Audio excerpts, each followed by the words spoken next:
እሺ ሰላም የእግዚአብሔር ቤተሰቦች እንዴት ናችሁ? እግዚአብሔር ይመስገን እኔ በጣም ደህና ነኝ። ህይወቴ በአምልኮ ተለውጧል ልላችሁ ፈልጌ ነው።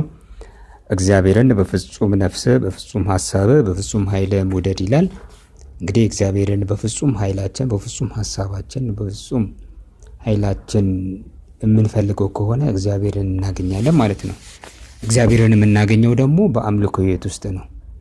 የአምልኮ ህይወት ደግሞ ለማግኘት መረጃ ያስፈልጋል። ምክንያቱም ያለ መረጃ ክርስቲያን ልንሆን እንችላለን። መረጃ ሳይኖረን፣ ለምሳሌ የጸሎት መረጃ ሳይኖረን፣ የቅዱስ ቁርባን መረጃ ሳይኖረን፣ የመቁጠሪያ መረጃ ሳይኖረን፣ የንስሐ ስግደት፣ የጸጋ ስግደት መረጃ ሳይኖረን አምልኮን ልንለማመድ ወይንም ይህን አምልኮ ልናስኬድ እንችላለን። ግን ይሄ ነገር ሙሉ መረጃ ቢሆን አንደኛ ድነትን ቶሎ ወደ ራሳችን እናቀርባለን ማለት ነው። ስለዚህ እኔ አሁን ተሞክሮ ከምን ይነሳል? ከትምህርት ነው። እንግዲህ ይሄ ትምህርት ወሳኝና ትክክለኛ የሚገባ ትምህርት ሆኖ ስላገኘሁት ህይወቴን ለውጦታል። አንደኛው የጸሎት ስፍራ በማዘጋጀት ነው። የጸሎት ቤት እኔ ከዚህ በፊት አላውቅም። ቤቴ ውስጥ ተንበርክኬ አንድ ስዕል ካለ በቃ እዛ ፊት ተንበርክኬ ጸሎት አድርጋለሁ እንጂ አሁን እንዲህ ቤተ መቅደስ የሚመስል አይነት የጸሎት ስፍራ የለኝም ነበረ። በዚህ እኔ በጣም ደስተኛ ነኝ። ደግሞ ይህን የጸሎት ስፍራ ለማዘጋጀት በጣም ፈተና ነበረ። በቃ የመጎተት ነገር የለም። ውስጥ ቆይ ዛሬ ነገ እንደዚህ እያለ በቃ ውስጥን የሚጎተት ነገር አለ። ከዛ በኋላ የጸሎቱን ስፍራ ሰራሁኝ። በቃ ህይወቴ እየተቀጣጠለ መጣ ማለት ነው። ሁሉም ነገር ለጸሎት ቤቱ አደርጋለሁ። በጸሎት ቤት ላይ እሰግዳለሁ፣ አነባለሁ። በቃ ማረፊያ ቦታ ሆነኛል ማለት ነው። በዚህ በጸሎት ስፍራ ደግሞ የምንጸልየው ጸሎት ወንድማችን እንዳካፈለው የሰባቱ የጊዜያት ጸሎት ናቸው። ከነዚህ ከሰባቱ ጊዜያቶች ጸሎት እኔ ምንም ብቃት ባይኖረኝም የተቻለኝን ያህል ጸሎት አደርጋለሁ። በቃ እግዚአብሔር የተመሰገነ ይሁን። በዚህ ጸሎት ተጠቅሜያለሁ። ግን ለጸሎት ጊዜ የለኝም በሚለው ነገር እኔ ራሴ ስላልተመቸኝ ህይወቴን ፈትሼበታለሁ። 24 ሰዓት አለን። አንድ ቀን 24 ሰዓት ይሆናል። ይህን 24 ሰዓት ከፋፍለን የሚገባን ለእግዚአብሔር የሚገባንን ጊዜ እንድንሰጠው ነው። እንደውም እኮ ብናውቀው ሙሉ ጊዜያችንን ለእግዚአብሔር የምንሰጥበት እኮ አጋጣሚ አለ። ግን በዚህ ዓለም ሐሳቦች፣ በዲያብሎስ ውጊያዎች ተይዘናል። በኑሮ ተይዘናል። በሌሎች ሐሳቦች ተይዘናል። ቤተሰቦቻችን ከኋላ የመጡበት መንገድ እንደገና እኛን ይጎትተናል እንጂ ለእግዚአብሔር በፍጹም ካሁን በኋላ ጊዜ እንዳናጣላችኋለሁ። በእውነቴን ነው የምላችሁ። ተጠቃሚ ትሆናላችሁ፣ ትርፋማ ትሆናላችሁ። በኋላ ብዙ ዘመን እናገኛለን። ብዙ ነገር ብዙ ዘመን የሚያሳጣን ጊዜ ይሄ ዛሬ ለእግዚአብሔር ጊዜ ካጣን በኋላ ደግሞ እረፍት የሚያሳጡ ብዙ የሚያባክኑ ነገሮች አሉ። በዛ እሾህ ውስጥ ተጠልፈን ፍሬ እንዳናፈራ የሚያደርገንን ነገር እግዚአብሔር ያርቅልን እና በጸሎት ስፍራ ላይ ተገኝተን ጸሎታችን እንድናደርግ ነው። ሁለተኛው ደግሞ የጸሎት ስፍራ ነው። እሺ፣ ሶስተኛው ስግደት ነው።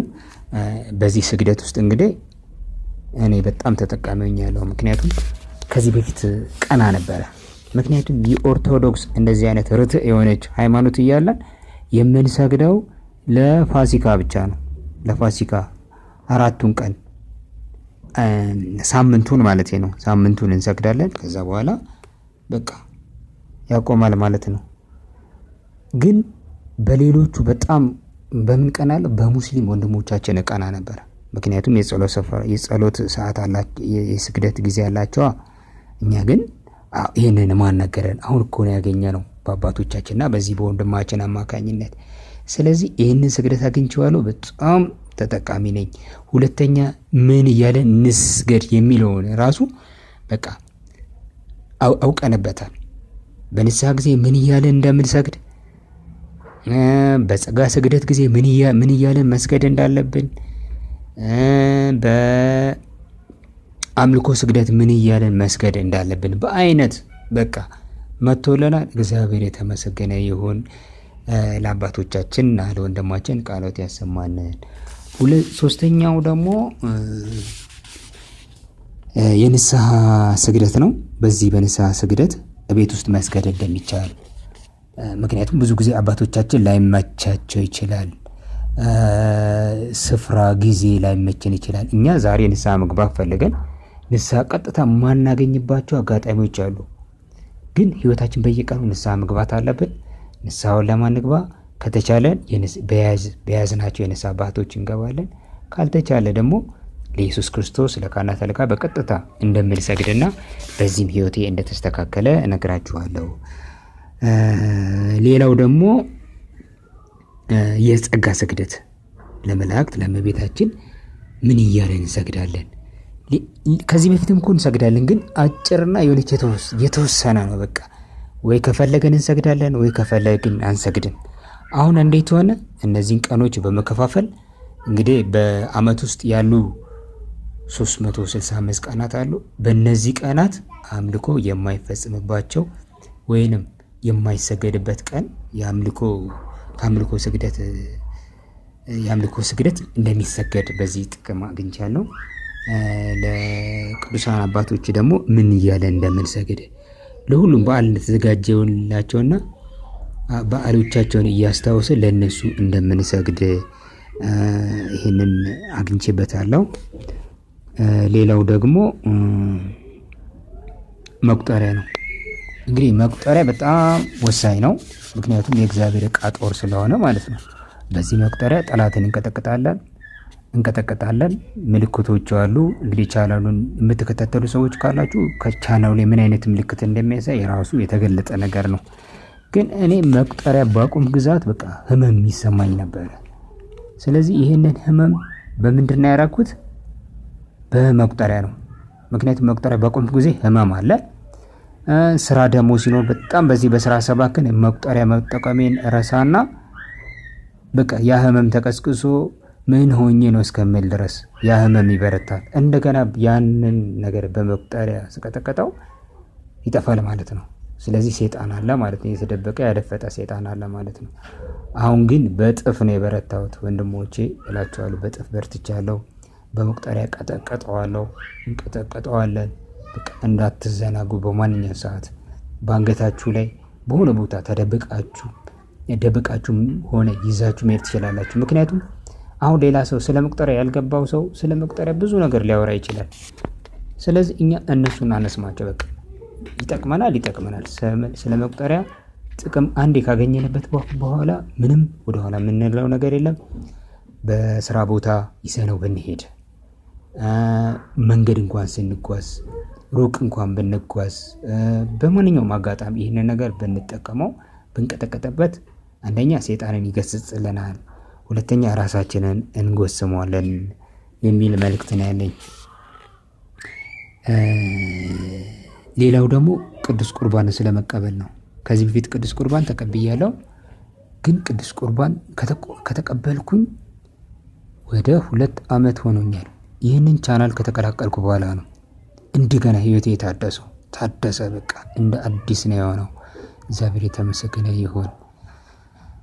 እግዚአብሔር እኒህን ሁለቱን ቅዱሳን አዘጋጅቶልናል። ወደ መንግስተ ሰማያትን ወደኛ ያቀረቡ ናቸው ማለት ይችላለሁ። ከቅዱስ ቁርባን ጋር እኮ እንግዲህ 2 ዓመት ሆኖኛል ብያችኋለሁ። ከዛ በኋላ ነው በተደጋጋሚ ልቆርብና ልቀበል የቻልኩት። በቃ ጥቅሙን አውቀዋለሁ። ለካ ህይወቴን ያዛለው ነገር ከቅዱስ ቁርባን መራቄ ነው። ሰው ወደ ቅዱስ ቁርባን ሲዘጋጅ ህይወቱን ይቀድሳል። አንደኛ ለቅዱስ ቁርባን በሚያደርገው ዝግጅት ውስጥ ራሱን እየቀደሰ ይመጣል። 18 ሰዓት ይጾማል። በሚቀጥለውም እንደዛ ህይወቱ ይቀደሳል። 18 ሰዓት ከጾመ በኋላ ቅዱሱን ቁርባን ከተቀበለ በኋላ ለቅዱስ ቁርባን የሚሰጠው ክብር ስላለ እዛ በሰጠው ክብር እሱ እየተቀደሰ ይመጣል ማለት ነው። ሁለተኛ ቅዱስ ቁርባን በተቀበለ ቅዱስ ቁርባን የእግዚአብሔር ስም እየጠራ በተቀበልኩት ቅዱስ ስጋና ክቡር ደም እያለ ራሱን መቀጥቀጥ ራሱን ማንጻት ይችላል። እንዴት ነው ማንጻት የሚችለው? አንደኛ ከክፋት በመራቅ ነው። ለኢዮብ እንደተናገረው ኢዮብ ከክፋት የራቀ ሰው ነው ይላል። ኢዮብ ከክፋት ስለራቀ ራሱን ከብዙ ነገር አርቋል። ስለዚህ ራሳችን ከክፋት ብናርቅ በቃ እስካሁን የቆየንበት ጊዜ ጓደኞቻችን ካልጠቀሙን በቃ አልጠቀሙንም፣ እንራቃቸው። እንጥላቸው አይደለም እንራቃቸው። በቃ እኛን ያለመሰሉትን ከእንደዚህ አይነት ደግሞ ራቅ ነው የሚለው። ይህን ከመሰሉ ራሳቸውን ከሚወዱ ለገንዘብ ከሚስከብጉ ከትምክተኞች ከራስ ወዳዶች በቃ የአምልኮ ህይወት እንዳይኖርን ከሚያደርጉት ራቅ ነው። ደግሜ እንላለው፣ እንጥላቸው አይደለም እንራቃቸው። ህይወታችን ሲገባቸው ደግሞ ወደኛ ደግሞ የሚመጡበት አጋጣሚ አለ። ስለዚህ ወደ ቅዱስ ቁርባን በመቅረብ በጣም ተጠቃሚ ሆኛለሁ። ይህንን ቻናል በመከታተል እንደውም በየቀኑ ዛሬ ምን አይነት መልእክት ይተላለፋል፣ ምን አይነት ነገር ይለቀቃል በሚል በጣም በመጓጓት ሁልጊዜ ንቁ ሆኜ እየጠበኩኝ ነው። ንቁ ነውና የሚለው ርዕሱም የአባታችንን መጽሐፍ አግኝታችሁ ቁጥር 1 እስከ 3 ብታነቡት በጣም ተጠቃሚ ትሆናላችሁ። ምናልባት ዛሬ ጀመራችሁ ከሆነ ነገ ላይ ፍሬያማ ትሆናላችሁ። ምክንያቱም ነገን የምትሰሩት ዛሬ ስለሆነ ነው። ዛሬ የማንሰራ ከሆነ ነገ አይሰራልንም። ዛሬ የወደቀን ከሆነ ነገ ምንም አይነት ተስፋ እናድርግ። ምክንያቱም እርኩስ መንፈስ ከላያችን ታጥቦ የቆሸሸ ልብስ ካልታጠበ በስተቀር እንደማይጠራ ሁሉ ህይወታችንን በንስሐ ካላጠብ ነው በቃ አይጠራም። እኛ ከክፋት ካራቅን በስተቀር ክፋት ከኛ ላይ ራቅ ብንለው በአንደበት እንዲህ የሚርቅለ ነገር አይደለም። ስለዚህ ወንድሞቼ በርቱ፣ ጠንክሩ፣ ጎልምሱ እላለሁ። መጨረሻ ላይ የወንድሜን መልእክቴን አስተላልፋለሁ። በሌላ ጊዜ ደግሞ ሌላ ተሞክሮ ይነግራቸዋለሁ። በቀረውስ ወንድሞች ሆይ ደህና ሁኑ፣ ፍጹማን ሁኑ፣ ምክሬን ስሙ፣ በአንድ ልብ ሁኑ፣ በሰላም ኖሩ። የፍቅርና የሰላም አምላክ እናንተ ጋር ይሆናል። የጌታ የኢየሱስ ክርስቶስ ጸጋ፣ የእግዚአብሔር ፍቅር፣ የመንፈስ ቅዱስ ህብረት ከሁላችን ጋር ይሁን። አሜን። እግዚአብሔር ይስጥልኝ።